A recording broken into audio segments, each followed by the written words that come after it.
Water proofing అంటే just water పోసి కడిగేసి డ్యామ్ ప్రూఫ్ రుద్దేసి వెళ్ళిపోవడం అనేది తెలుసు కస్టమర్స్కి.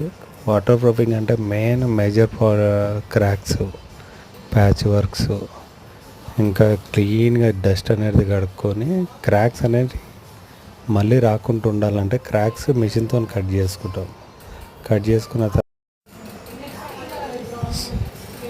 స్పెషల్గా సిమెంటు స్పెషల్ కెమికల్ ఉంటుంది. అది ఫిల్లింగ్ చేసుకున్న తర్వాత ఏమవుతుందంటే సిమెంట్ బాండింగ్ కెమికల్తోని మదర్ స్లాబ్ ఇప్పుడు ఏదైతే ఫ్లోరింగ్ ఉంటుందో దాని నుంచి ఉండాలంటే ఒక లేయర్ సిమెంట్ కోటింగ్ కంపల్సరీగా వేస్తాం.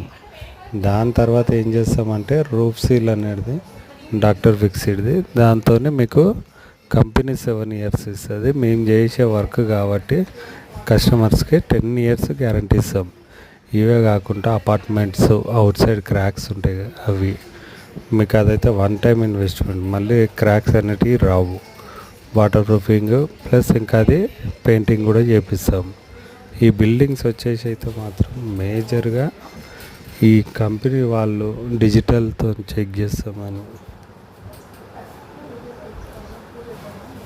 డిజిటల్ మీటర్తో చెక్ చేస్తామని ఇప్పుడు కొత్తగా వస్తుంది. అది మొత్తం ఫ్రాడే ఉన్నది. వాళ్ళకు పని రాదు, వీళ్ళకు పని రాదు. పని రాని అడమికని తీసుకొచ్చి వాళ్ళతో చేపిస్తారు. మొత్తం కస్టమర్స్ అంతా లాస్ అయిపోతారు. లాస్ట్కి మా దగ్గరకు వచ్చి ఇప్పుడు ఇది ఒక ఇంచుమించు 30-35% అమౌంట్ తక్కువ ఇచ్చారు. ఎందుకు అని అంటే లాస్ట్ టైమే పెట్టినాం బాబు, అంత పెట్టలేము అని అంటారు. అది కూడా కరెక్టే. ఫస్టే మా సొంటి వర్కర్స్కి ఇవ్వాలి. ఇన్షర్ట్ వేసుకొని టక్ వేసుకొని సార్ అని మేడం అని 2 మిషన్లు తెచ్చుకుంటే వాళ్ళ చేతిలో పెడితే లాస్ట్కి మాకే లాసు. అప్పుడు మాకు పని లేకుండా లాసు, లాస్ట్కి లాసు.